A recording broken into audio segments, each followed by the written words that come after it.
मैं उन दिनों बेरोजगार था। एक एक रुपए की कीमत जैसे करोड़ों लग रही थी। इस प्रयास में था कि कहीं कोई नौकरी लग जाए। आज एक इंटरव्यू था, पर दूसरे शहर जाने के लिए जेब में सिर्फ 10 रुपए थे। मुझे कम से कम 200 रुपयों की जरूरत थी। कईयों के पास गया, परंतु सबों ने कोई न कोई बहाने बना अपना पल्ला झाड़ लिया। उस दिन अपने इकलौते इंटरव्यू वाले कपड़े धोए, पड़ोसी की प्रेस मानकर कपड़ों को तैयार कर पहन, अपने योग्यताओं की मोटी फाइल बगल में दबाकर 2 बिस्कुट खा के निकल पड़ा, पैदल जैसे तैसे चिलचिलाती धूप में तरबतर। बस इस उम्मीद में बस स्टैंड पर पहुंचा कि शायद कोई पहचान वाला मिल जाए जिससे सहायता लेकर इंटरव्यू के स्थान तक पहुंच सकूं। काफी देर खड़े रहने के बाद भी कोई नहीं दिखा। मन में घबराहट और मायूसी बढ़ने लगी। क्या करूंगा, अब कैसे पहुंचूंगा? पास ही एक मंदिर था। ऐसे मौकों पर लोगों की ईश्वर के प्रति आस्था बढ़ जाया करती है।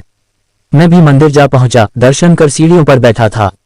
मेरे पास में ही एक फकीर बैठा था।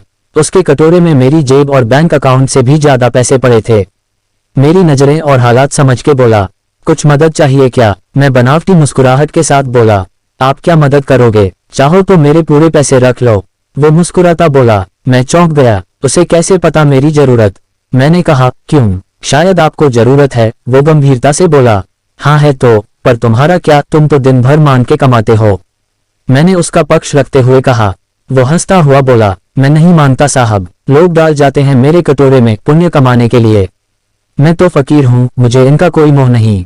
मुझे सिर्फ भूख लगती है, वो भी एक टाइम और कुछ दवाइयाँ, बस। मैं तो खुद ये सारे पैसे मंदिर की पेटी में डाल देता हूँ। उद्धरण चिन्ह। वो सहज था कहते कहते। मैंने हैरानी से पूछा, फिर यहाँ बैठते क्यों हो? जरूरतमंदों की मदद करने, कहते हुए वो मन मन मुस्कुरा रहा था। मैं उसका मुंह देखता रह गया। उसने 200 रुपये मेरे हाथ पर रख दिए और बोला, जब हो तब लौटा देना। मैं उसका शुक्रिया जताता हुआ वहां से अपने गंतव्य तक पहुंचा। मेरा इंटरव्यू हुआ और सिलेक्शन भी। मैं खुशी खुशी वापस आया। सोचा उस फकीर को धन्यवाद दे दूं। मैं मंदिर पहुंचा। बाहर सीढ़ियों पर भीड़ लगी थी। मैं घुस के अंदर पहुंचा, देखा वही फकीर मरा पड़ा था। मैं भौचक्का रह गया। मैंने दूसरों से पूछा, ये कैसे हुआ? पता चला वो किसी बीमारी से परेशान था, सिर्फ दवाइयों पर जिंदा था। आज उसके पास दवाइयां नहीं थी और न उन्हें खरीदने के पैसे। मैं अवाक सा उस फकीर को देख रहा था। अपनी दवाइयों के पैसे वो मुझे दे गया था। जिन पैसों पे उसकी जिंदगी का दारोमदार था, उन पैसों से मेरी जिंदगी बना दी थी। भीड़ में से कोई बोला, अच्छा हुआ मर गया, ये भिखारी भी साले बोझ होते हैं, कोई काम के नहीं। मेरी आंखें दबा आई। वो भिखारी कहाँ था? वो तो मेरे लिए भगवान ही था, नेकी का फरिश्ता, मेरा भगवान। मित्रों, हम में से कोई नहीं जानता कि भगवान कौन है और कहाँ है। किसने देखा है भगवान को? बस इसी तरह मिल जाते हैं।